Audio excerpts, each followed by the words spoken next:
السلام علیکم ورحمت الله وبرکاتو. هیله ده چې خوشحاله به وئ او تاسو په خیر سره پیل کړی وي.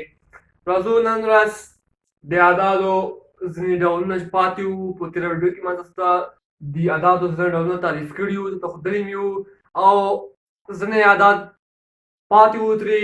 راځو نن ورځ هغه تعریفوو. راځو لومړی نن ورځ صفر ته په صفر باندې خبرې کوو. صفر د مثبتو او منفي عددونو ترمنځ سرحد دی. یعنې صفر د مثبتو او منفي عددونو ترمنځ سرحد دی. مثلا د منفي یوه څخه تر منفي لاته نهي پورې دولي عدد او د مثبت یوه څخه تر مثبت لاته نهي پورې دولي دېخوا کوم عدد چې دي دغې ترمنځ سرحد چې ده هغه صفر ده، چې دا موږ د صفر لپاره یو طریق هم ګڼلی شو چې د مثبتو او منفي عددو ترمنځ سرحد ته صفر ویل کېږي، چې دغه صفر دی. او د صفر لپاره نور هم ګڼ شمېر تعریفونه کېږي. ما تاسو ته یوازې دغه یو وکړلو چې اسانه تعریف دی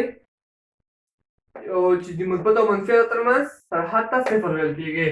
راځو اوس په دې باندې خبرې کوو چې صفر جفت عدد دی او که طاق عدد دی.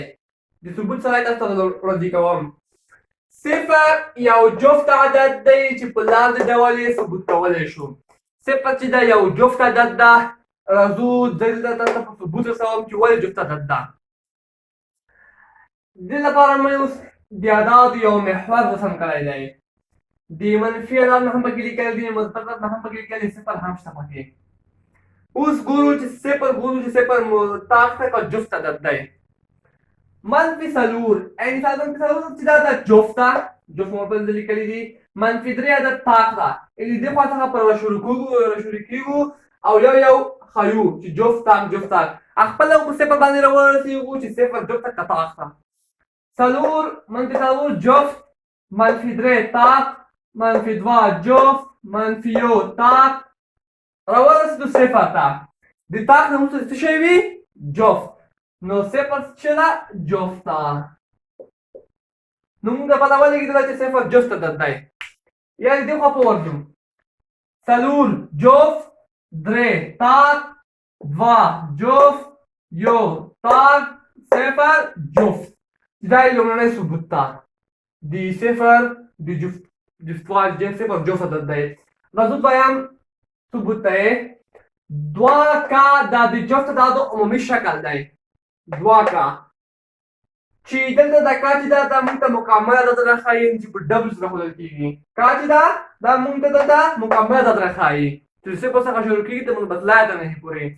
یعنې د کا په ځای دلته د صفر څخه تر مثبت لاته نهي پورې چې کوم عدد دي د کا په ځای دلته موږ وضع کولی شو. راځو اوس دلته ځینې عدد وضع کوو.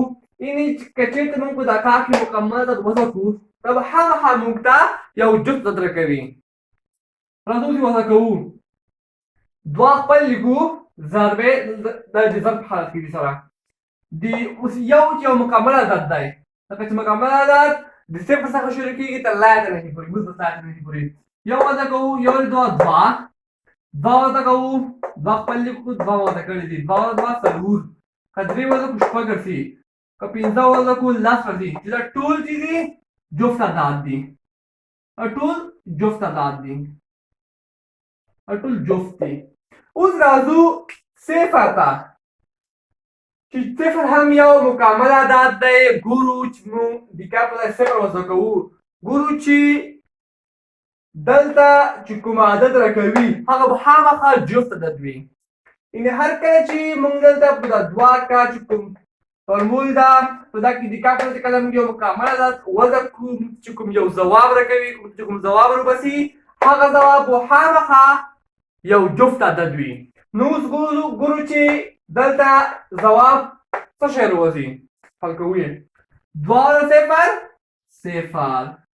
نو موږ ته پته ولګېدله چې صفر یو جفت عدد دی، ځکه چې له دې دوو جذر حاصل څخه ځواب صفر راووتلو. نو صفر یو جفت عدد دی، ځکه چې موږ مخکې وویل چې د دې دوو د ضرب حاصل به خامخا یو جفت عدد وي. نو د دې کله چې دوه صفر موضوع ته ورزده کړلو ځواب یې صفر شولو، نو دا خامخا یو جفت عدد دی. نور یې هم ګڼ شمېر ثبوتونه شته خو دا د چې اسانه او مهم ثبوتونه دي ما تاسو ته وړاندې کړل. اوس راځو د اعدادو بل قسم ته، جفت اعداد. هغه عدد چې پر دوو پوره ویشل کېږي جفت عدد بلل کېږي. جفت عدد کوم عدد ته ویل کېږي؟ هغه عدد چې پر دوو پوره ویشل کېږي جفت عدد بلل کېږي. جفت عدد کوم عدد دی؟ لکه 2 څلور شپږ اوته لس 12 14 دا ټول په دوو پوره ویشل کېږي. ځکه چې په 2 چې په 2 وویشي یو کېږي، څلور چې په 2 وویشي 2 کېږي، یو پوره عدد ده. شپږ چې په 2 وویشي 3 کېږي، 3 هم پوره عدد دی. اوته چې په 2 وویشي څلور کېږي، څلور هم یو پوره عدد دی. لاس چې په 2 وویشي 5 کېږي، 5 هم یو پوره عدد دی. ټکی ټکی 2 کا ځکه ورپسې لیکو چې دا انعام حد دی، د انعام حد ویل کېږي. ځکه چې که ته کا ته قیمت ورکوه، دلته تا ته یو جفت عدد درکوي. مثلا 2 ضربې د کا په لاس ورکوه مساوي کېږي شل. موږ یو جفت عدد راکړلو. د کا په ځای مکمل عدد وضع کوئ، تاسو ته مخامخه یو جفت عدد درکوي. یعنې کا په چې دلته به هر وخت شامل وي په مکمل عددو کې، یعنې هول نمبرز W هول مکمل عدد کې هر وخت شامله وي. دلته کا ته تاسو مکمل عدد ورکوئ، تاسو بلته جفت عدد ورکوي. راځو طاق عدد دا چې طاق عدد کوم عدد ته ویل کېږي؟ طاق عدد هغه عدد چې پر دوو پوره د ویش وړ نه وي طاق عدد بلل کېږي. یعنې هغه عدد چې په دوو پوره نه ویشل کېږي، چې په دوه پوره نه ویشل کېږي طاق عدد بلل کېږي. لکه 1 3 5 اووه داسې نور. مثلا لکه یو چې اوس په 2 ویشي اشاري راځي، دا 3 چې په 2 ویشي دا هم اشاري راځي، پوره نه پرې ویشل کېږي. لکه دا 5 چې جفت عدد چې پوره پرې ویشل کېږي، څلور چې په 2 ویشي 2 راځي. نو دا جفت عدد چې دي دا دوی چې کله پوره ویشل کېږي. خو طاق عدد په دوه پوره نه ویشل کېږي. دلته ما لیکلي دي چې ټکی ټکی 2 کا جمع 1. 2 کا جمع 1 چې دا د طاق عددو عمومي شکل ده، انعام حد ده. یعنې د کا پر ځای یو قیمت وضع کوئ، یو مکمل عدد وضع کوئ، خو سره ضربوئ په اخر کې یو ور جمع کوئ. تاسو به هر وخت یو طاق عدد درکوي. مثلا زه د کا په ځای یو قیمت وضع کوم 2 ضربې 2. د کا په ځای مې 2 قیمت وضع کړل 2 جمع دا یو خپل راخلم مساوي کېږي 2 او 2 څلور یو جفت عدد دی. خو دلته یو پاتې دی چې یو ور جمع کړئ، یو ور جمع کوو 4 جمع 1 5 چې 5 یو طاق عدد دی. دا د طاق عددو عمومي شکل هم ورته ویلی شو او د دې انعام حد هم دی. کا په ځای یو مکمل عدد وضع کوو او یو ور جمع کوو نو موږ ته طاق عدد لاس راکوي. راځو اوس مفرد عددو ته چې مفرد عدد کوم عدد ته ویل کېږي؟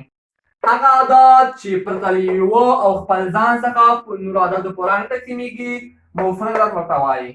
ټول هغه عدد چې پر یوه او خپل ځان باندې تقسیمېږي مفرد عدد ورته ویل کېږي. چې یوه او خپل ځان باندې تقسیم شي مفرد عدد ورته ویل کېږي. لکه 14 اووه 15 داسې نور عدد دا مفرد عدد ویل کېږي. چې یوازې په خپل ځان تقسیم شي لکه 14 تقسیم 14 چې ځواب یو کېږي، یا په یوه تقسیم شي 14 تقسیم یو چې ځواب 14 شي. داسې نور عددونه هم. راځو بل ته مرکب عدد. هغه عدد چې پرته له یو او خپل ځان په نورو عددو هم تقسیم شي مرکب عدد بلل کېږي. هغه عدد چې پر یوه او خپل ځان پرته په نورو عددو هم تقسیم شي دا مرکب عدد ویل کېږي. په یوه هم تقسیم شي، په خپل ځان هم تقسیم شي، په نورو عددو هم تقسیم شي، دې ته مرکب عدد ویل کېږي. لکه 14 شول چې 14 په یوه تقسیمېږي، په خپل ځان په 14 تقسیمېږي، په څلورو تقسیمېږي. 14 تقسیم 4 ځواب یې 4 که 4 14. مثلا 14 چې دغه تقسیمېږي 14 تقسیم یو ځواب یې 14. دا ډول دا به هم راځي. دا ډول یې هم لیکلی شو 14 تقسیم 14 چې په یو کې پړاو ورکړو دا هم کېږي. دا هلته هم کېږي په نورو عددو باندې 14 تقسیم 4 څلورو کې پړه ورکوو څلور شپاړس پیوام تقسیم شو په خپل ځان هم تقسیم شو په نورو ته هم تقسیم شو دې ته مرکبه ویل کېږي د هغې نورو ته هم خیاله شو لکه 25 په یوه تقسیمېږي 15 تقسیمېږي په 5 تقسیمېږي او دغه 49 چې په یوه تقسیمېږي په 49 هم تقسیمېږي په 7 تقسیمېږي دې ته مرکبه ویل کېږي راځو بله درته چې هذا مجرد اعداد کوم اعداد ته ویل کېږي لا یې په زره کتابونو کې راخیستي وي راځو درته یو څه خبرې پرې کوو هغه اعدادو ته وایي چې ځان ته یادېږي یعنی د کوم واحد ذکر ورسره نه وي هغه اعداد چې یوازې ځان ته ویل کېږي کوم واحد ورسره نه وي ښودل شوی یعنې یوازې دا حاله یادېږي چې 1 2 3 10 15 دومره یادېږي کوم واحد ورسره نه وي ښودل شوی یوازې عدد وي لکه 1 2 3 4 یوازې دا حاله ښودل کېږي د مجرد اعداد ویل کېږي بل د مشخص اعداد هغه اعداد دي چې د یوه واحد ښودنه کوي مشخص اعداد بلل کېږي لکه 4 قلمونه لاس کتابونه 15 موټر دې ته مشخص اعداد ویل کېږي یعنې د یوه واحد ښودنه کوي لکه قلم یو واحد ښودنه کوي 4 قلمونه مجرداتو کې یو واحد نو ورسره ځان ته به یادېدل خو دلته د اعداد یو واحد ښودنه کوي 4 قلمونه داسې نور دا ډول مقدره شي ته مشخص اعداد ویل کېږي بل دي منفي او مثبت اعداد په دې باندې خبرې کوو آسان اعداد دي دا هغه د اعدادو په محور ټول هغه اعداد چې د صفر ښي خواته پرته وي مثبت اعدادو په نامه یادېږي او هغه اعداد چې د صفر چپ خواته پرته وي منفي اعدادو په نامه یادېږي د اعدادو په محور ټول هغه اعداد چې د صفر ښی خواته پرته وي مثبت عدد بلل کېږي او ټول هغه اعداد چې د صفر چپ خواته پرته وي منفي عدد بلل کېږي لکه دلته موږ ته د اعدادو محور ورته رسم کړی دی دا صفر دی د صفر ښی خواته مو عددونه لیکل دي دا اعداد مثبت اعداد دي ان تر مثبت لایټ نه پوهېږي چې د صفر ښی خوا کې د صفر مثبت اعداد دي او د صفر چپ خواته هم عددونه لیکل دي ته منفي عدد ویل کېږي لکه چې موږ تعریف کې وویل چې د صفر چپ خواته عددونه د منفي عدد په نامه یادېږي ترمن بلاد نه ټول عددونه د منفي عدد په نامه یادېږي دا د صفر چپ خواته وکې شوي دي دا د اعدادو شجره د اعدادو کورنۍ چې ما تاسو ته وړاندې کړله لومړنۍ برخه مې تاسو په بله ویډیو کې ښودلې وه دلته یې ځینې ډولونه پاتې وو چې ما تاسو ته وړاندې کړل دا و د نن ورځې زموږ درس نور د خدای په امان